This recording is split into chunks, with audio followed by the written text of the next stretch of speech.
सदियों पुरानी बात है। पांचाल नामक नगर में राजा द्रुपद का राज हुआ करता था। राजा द्रुपद की एक बेटी थी जिसका नाम द्रौपदी था। द्रौपदी बहुत ही सुंदर और सुशील कन्या थी। जब वह विवाह योग्य हो गई तो राजा द्रुपद ने उसके विवाह के लिए स्वयंवर रखने का निर्णय लिया। इस दौरान पांडव मुनि का भेष धारण करके पांचाल से कुछ कोस दूर एक गांव में रह रहे थे। जब उन तक द्रौपदी के स्वयंवर की सूचना पहुंची तो वेद व्यास के आदेश पर उन्होंने पांचाल जाकर स्वयंवर में भाग लेने का निर्णय लिया। पांचाल जाते समय उन्हें रास्ते में धौम्य नामक एक ब्राह्मण मिला जिसके साथ वो ब्राह्मण का भेष धारण करके स्वयंवर में पहुंचे। स्वयंवर में दूर दूर से बड़े बड़े राजा महाराजा और राजकुमार पधारे हुए थे। वहां पहुंचकर पांडवों ने ब्राह्मणों के बीच अपना स्थान ग्रहण कर लिया।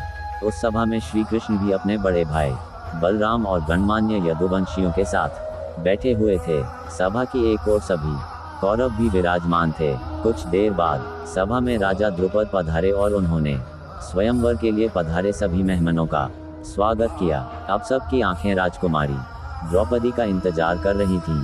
सब यही सोच रहे थे कि राजकुमारी उन्हीं को अपना पति चुनेगी। कुछ समय बाद सभी का इंतजार खत्म हुआ और राजकुमारी द्रौपदी एक सुंदर सी परी की तरह सभा में पधारी। उन्हें देखकर सभी मंत्रमुग्ध हो गए। राजकुमारी ने सभा के बीच से गुजरते हुए अपने पिता के सिंहासन के समीप अपना स्थान ग्रहण कर लिया। इसके बाद सभी सभागणों को संबोधित करते हुए राजा द्रुपद ने कहा, मैं राजा द्रुपद इस स्वयंवर में आप सभी मेहमानों का स्वागत करता है। मैं इस बात से पूरी तरह परिचित हूँ कि आप सभी यहाँ मेरी पुत्री द्रौपदी से विवाह करने आए हैं, लेकिन इस स्वयंवर की एक शर्त है। आप सभी को सभा के बीचों बीच एक स्तंभ पर गोल घूमती हुई नकली मछली लटकती दिख रही होगी। उस मछली के ठीक नीचे धरती पर एक तेल का पात्र रखा है जिसमें उस मछली का प्रतिबिंब दिख रहा है। स्वयंवर की शर्त यह है कि जो भी धनुर्धारी प्रतिबिंब में देखकर मछली की आंख पर निशाना लगा देगा वह इस स्वयंवर का विजेता होगा और उसी से द्रौपदी का विवाह होगा।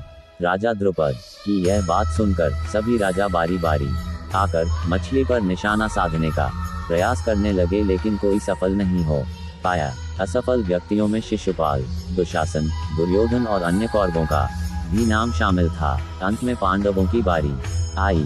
उनकी ओर से अर्जुन ने मछली की आंख पर निशाना लगाने के लिए धनुष उठाया और एक ही बार में तीर निशाने पर लगा दिया। ये देखकर सब आश्चर्यचकित हो गए कि एक ब्राह्मण ने इतना सटीक निशाना लगा दिया। इसके बाद अपने पिता की आज्ञा से द्रौपदी आगे बढ़ी और अर्जुन के गले में वरमाल डाल दी और दोनों का विवाह संपन्न हुआ।